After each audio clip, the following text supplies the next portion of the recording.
une routine épuisante, une rencontre inattendue et une passion interdite qui défie les limites. Entre culpabilité et désir, il faut faire des choix. Mais que se passe-t-il lorsque la vérité éclate ? Cette histoire intense et engageante révèle les conflits d'un amour clandestin et les conséquences de la recherche de liberté au milieu de l'interdit. Préparez-vous pour un récit plein d'émotions, de dilemmes et de nouveaux départs. Je m'appelle Claire et j'ai toujours senti que ma vie suivait un cours régulier, mais avec une stabilité presque suffocante. Après 15 ans de mariage avec Pierre, un homme intègre en tout point, notre routine est devenue trop prévisible.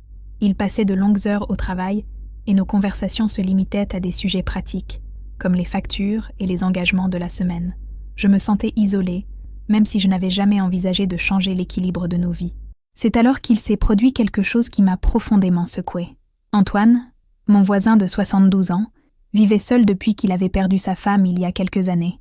Il était toujours poli et amical, mais je n'avais jamais vraiment remarqué sa présence jusqu'à ce jour. Un après-midi, en revenant du marché, je l'ai aperçu dans le jardin en train d'essayer de porter un lourd sac de terre. Sans trop réfléchir, je suis allée l'aider. « Pas besoin de m'embêter », dit-il avec un sourire chaleureux. « Je peux le gérer. » Malgré cela, il a accepté mon aide et nous avons commencé à parler sans prétention.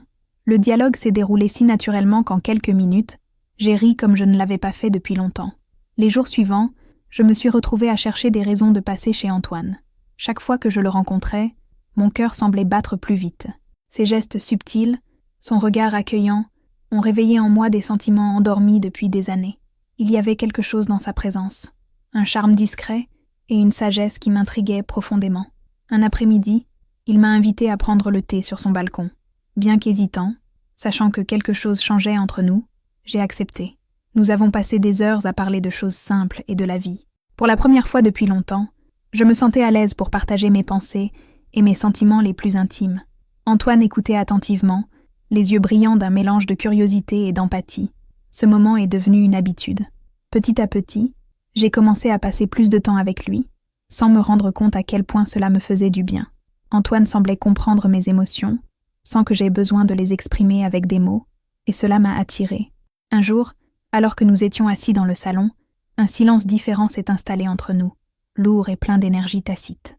C'est alors qu'il s'est approché doucement et a touché ma main, comme s'il savait exactement ce dont j'avais besoin à ce moment-là. « Claire », murmura-t-il, sa voix pleine d'émotion et d'hésitation. « Tu es dans mes pensées à chaque instant. » Mes jambes étaient incapables de soutenir mon corps et une chaleur accablante m'a envahi.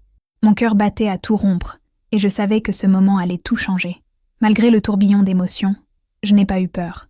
Au contraire, un besoin incontrôlable d'être dans ses bras me dominait. Sans prononcer un seul mot, je laisse mon instinct parler pour moi. Je me penchai doucement et pressai mes lèvres contre les siennes. Les lèvres d'Antoine étaient fermes et en même temps douces, remplies d'une chaleur qui parcourait mon corps comme un courant électrique. À chaque contact, mon désir s'intensifiait. Mon corps vibrait d'une énergie que je n'avais pas ressentie depuis longtemps. Nos mains se rencontrèrent et, d'un geste timide, il caressa mon visage, approfondissant le baiser. La pièce, auparavant silencieuse, semblait désormais remplie d'un univers à part, où le temps n'existait pas. Ses bras s'enroulèrent autour de ma taille, me rapprochant, alors que je m'abandonnais complètement à ce moment interdit. La première trahison de Pierre avait eu lieu, et, étonnamment, je ne ressentais aucune culpabilité. Pour la première fois depuis des années, je me sentais vivante, redécouvrant une partie de moi-même que je croyais perdue. L'après-midi a été consacré à des moments de passion intense. Antoine avait une gentillesse dans ses gestes qui rendait tout encore plus engageant. Ses touches étaient fermes, mais pleines de soin, comme s'il savait exactement ce dont j'avais besoin. Lorsque nous nous sommes finalement éloignés, épuisés et toujours enveloppés dans cette atmosphère de désir, j'ai réalisé que quelque chose en moi avait changé pour toujours. Je suis rentrée chez moi le cœur partagé entre culpabilité et euphorie. Pierre était toujours au travail, et le vide de la maison semblait amplifier les échos de ce qui s'était passé.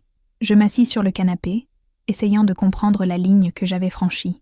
Je savais que c'était mal, mais le regret ne faisait pas partie de mes sentiments à ce moment-là. Les jours suivants, un mélange d'émotions m'a envahi.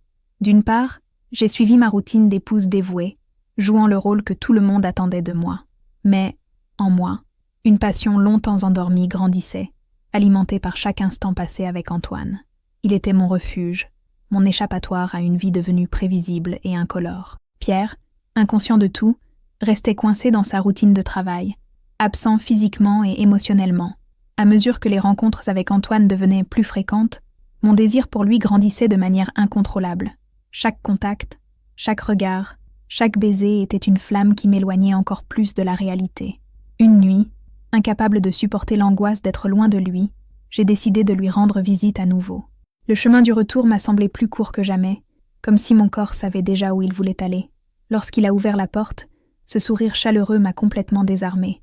Sans avoir besoin de mots, nos lèvres se sont rencontrées dans un baiser plein d'urgence et de passion et, l'espace d'un instant, tous mes doutes ont disparu. Est-ce que vous appréciez cette histoire? Alors n'hésitez pas à vous abonner à la chaîne pour suivre plus d'histoires comme celle-ci. Activez la cloche pour ne rien manquer de nouveautés et plongez-vous dans des récits pleins d'envie et d'émotion. Inscrivez-vous maintenant et venez faire partie de cette expérience. Cette fois, tout s'est passé encore plus intensément, comme si nous étions face à une horloge invisible. Chaque contact et chaque baiser était chargé d'urgence, une tentative désespérée de prolonger ce que nous savions être éphémère. Le fait de savoir que notre liaison ne pouvait pas durer n'a fait que rendre la passion entre nous plus écrasante. Antoine m'a pris dans ses bras avec une force qui démentait son âge. Ses mouvements étaient fermes, précis, emplis d'une énergie presque primitive. Il m'a guidée, m'a transformée, m'a explorée d'une manière que je n'avais jamais connue auparavant. Chaque geste était intense, impliquant, si loin de ce que j'ai connu avec Pierre. Sa bouche couvrait chaque centimètre carré de mon corps, éveillant en moi des sensations dont j'ignorais même l'existence. Quand il m'a fait jouir avec juste sa langue, tout mon corps s'est rendu à cet homme, et puis il est revenu en moi, nos corps bougeant en parfaite harmonie jusqu'au point culminant. Nous avons fini par le voir me maintenir au sol, alors que j'étais au sommet, un moment qui semblait à la fois infini et éphémère. Quand je suis rentrée chez moi ce soir-là, je me suis sentie partagée entre l'exaltation et la culpabilité. Ce qu'Antoine représentait dans ma vie, c'était tout ce qui me manquait. L'émotion, l'attention, l'affection. Il me faisait sentir désirée, ce que Pierre avait arrêté de faire depuis longtemps. Même si je savais que ce que nous faisions était mal, je ne pouvais pas m'en aller. Les jours se sont transformés en semaines, et j'ai continué à vivre 2 vies parallèles. D'un côté, ma routine d'épouse dévouée avec Pierre. De l'autre, les moments passionnés et interdits avec Antoine. Chaque rencontre avec lui était une explosion de liberté, une évasion de la monotonie. Mais chaque jour, le poids du secret devenait plus difficile à supporter. Parfois, lors des quelques conversations que j'avais avec Pierre, j'avais peur qu'il l'apprenne. C'était comme si quelque chose en moi réclamait d'être révélé, mais il ne semblait jamais le remarquer. Cela m'a fait mal. Comment n'a-t-il pas remarqué que j'étais différent? Que je passais de plus en plus de temps dehors? Que mes yeux étaient souvent perdus dans des pensées que je ne pouvais pas partager? Antoine, en revanche, commençait à s'inquiéter. « Claire, nous devons faire attention, » dit-il d'un ton sérieux. « Si quelqu'un le découvre, tout pourrait s'effondrer. » Ces paroles avaient du sens, mais mon désir pour lui était plus fort. Je voulais plus de moments à vos côtés, plus d'évasion, plus de ce monde que nous avons construit ensemble, loin de la réalité. La tension entre désir et peur est devenue constante. Chaque rencontre était un mélange d'extase et de risque, un équilibre délicat qui menaçait de s'effondrer à tout moment. Malgré cela, le lien entre nous était devenu si profond qu'il semblait impossible d'envisager d'y mettre fin. Un après-midi, alors que nous étions côte à côte dans notre lit, Antoine me tenait la main avec une tendresse inhabituelle. Ses yeux étaient remplis de quelque chose qui mêlait tristesse et détermination. « Claire », commença-t-il d'une voix basse, presque tremblante, « je pense qu'il faut arrêter. Ce qu'on vit est beau, mais ça ne peut pas continuer comme ça. »« Claire », dit Antoine, sa voix pleine de sincérité, « je ne veux pas être la cause d'une quelconque douleur dans ta vie, mais j'ai l'impression que tôt ou tard, ça va arriver. » Ces paroles m'ont frappé comme un choc, me faisant ressortir une vérité à laquelle je ne voulais pas faire face. Il avait raison, mais la simple pensée de terminer ce que nous avions construit me terrifiait. Je ne peux pas le faire, marmonnai-je, les larmes aux yeux. Avec toi, j'ai l'impression d'être vraiment vivant, Antoine. Ma vie avec Pierre n'est plus la même. C'est une prison déguisée en routine. Tu es la brise qui m'a redonné de l'air. Claire, dit-il tendrement en me tenant la main, je tiens à toi plus que tu ne peux l'imaginer. Mais ce que nous vivons n'est pas juste, ni envers toi, ni envers lui. Nous devons réfléchir à l'impact de nos choix. Je restai silencieux, les larmes coulant de manière incontrôlable. Ces paroles étaient empreintes de raison, mais mon désir de suivre mon cœur criait plus fort. Je me levai, incapable de répondre, et commençai rapidement à m'habiller. Cette fois, il n'y a eu ni au revoir, ni baiser. J'ai quitté sa maison le cœur lourd, un poids écrasant sur moi. Quand je suis rentrée à la maison ce soir-là, le poids de la culpabilité m'a semblé insupportable. Pierre était assis à la table, examinant quelques documents de travail. Il leva les yeux et sourit gentiment. « Vous êtes ici tôt aujourd'hui. Est-ce que tout va bien ?»« Oui, » répondis-je, la gorge serrée. Je me forçais à sourire, mais je savais que quelque chose avait changé en moi. Pour la première fois, je ressentais intensément le poids de la trahison que je portais. Les jours suivants furent une tempête. Toutes mes pensées revenaient à Antoine. Ses yeux, ses bras, ses baisers. Mais la réalité a commencé à parler plus fort. Je savais que je ne pouvais pas continuer à vivre divisé entre deux mondes, nourrissant deux versions de moi-même. Ce que nous faisions était injuste envers toutes les personnes impliquées. Après des nuits blanches et des journées riches en réflexion, j'ai décidé de passer à l'action. Ce n'était pas juste envers Pierre, envers moi, et peut-être même pas envers Antoine. L'aimer ne justifiait pas de continuer quelque chose qui pouvait tant détruire. Je savais que le choix serait douloureux, mais il était inévitable.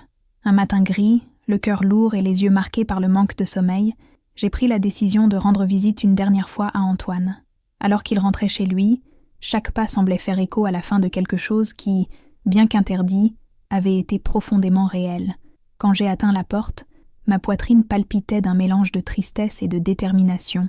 Je savais que cette réunion marquerait la fin d'un chapitre que je n'oublierai jamais.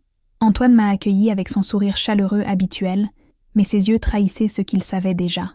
Sans avoir besoin d'échanger beaucoup de mots, nous sentions tous les deux que ce serait notre dernière rencontre. Nous nous sommes assis côte à côte et, d'une voix ferme mais le cœur brisé, j'ai commencé. « Antoine, je t'aime, mais je ne peux plus continuer comme ça. Ce que nous avons vécu a été incroyable, quelque chose que je n'oublierai jamais, mais ce n'est pas durable. J'ai besoin de retrouver le sens de ma vie, que ce soit avec Pierre ou sans Pierre, lui, et c'est tout. Je dois être honnête, à la fois avec lui et avec moi-même. » Il écoutait en silence, ses yeux larmoyants reflétant la lutte intérieure qu'il ressentait. Après un long soupir, il répondit tendrement. « Je comprends, Claire. J'ai toujours su que ce moment viendrait. Je veux que tu saches que je ne regrette rien, mais tu as raison. Il est temps pour nous de nous séparer. » Nous nous sommes embrassés une dernière fois, avec une délicatesse qui portait à la fois au revoir et gratitude. Quand j'ai quitté sa maison, j'ai eu l'impression qu'un énorme poids avait été enlevé de mes épaules, mais en même temps, la tristesse de mettre fin à quelque chose d'aussi important m'a submergée. Chaque pas me paraissait plus léger, mais mon cœur était toujours serré. Cette nuit-là, je suis rentrée chez moi avec un esprit plus clair, mais une âme chargée. Je savais que le chemin à parcourir serait difficile et que je devrais faire face aux conséquences de mes choix. Pourtant, j'étais déterminée à ne pas laisser mes erreurs définir qui j'étais. Le lendemain matin, j'ai pris une décision que j'avais reportée depuis longtemps. Pierre méritait de connaître la vérité. Notre relation, même si elle était tendue, avait besoin d'honnêteté, même si cela signifiait la fin du mariage. Je m'assis devant lui, mes mains tremblantes et mon cœur battant la chamade. J'ai pris une profonde inspiration et j'ai commencé à parler. Les mots étaient difficiles à prononcer, mais ils sont sortis pleins de sincérité. J'ai tout raconté, sans omettre de détails, en faisant comprendre que ce qui s'était passé n'était pas seulement une trahison, mais un vide que je ne savais pas comment combler. Pierre est resté silencieux tout le temps, l'expression rigide et les yeux fixés sur moi. Quand j'ai fini, un lourd silence envahit la pièce. Il se leva lentement et quitta la pièce sans dire un mot, me laissant seule avec mes pensées. À ce moment-là, j'avais l'impression d'avoir perdu mon mariage, mais, d'une certaine manière, j'avais trouvé une nouvelle partie de moi-même. Ce fut un début douloureux, mais aussi une chance de recommencer. Alors que je regardais la pièce vide, j'ai décidé que peu importe ce qui se passerait ensuite, je serais fidèle à moi-même, une leçon qu'il m'avait fallu beaucoup de temps pour apprendre, mais que je porterais avec moi pour toujours. Et maintenant, nous voulons savoir, qu'avez-vous pensé de cette histoire ? Laissez votre commentaire ci-dessous et partagez vos impressions. N'oubliez pas d'aimer la vidéo, de vous abonner à la chaîne et de partager avec ceux qui aiment les histoires sensuelles comme celle-ci. Au prochain reportage.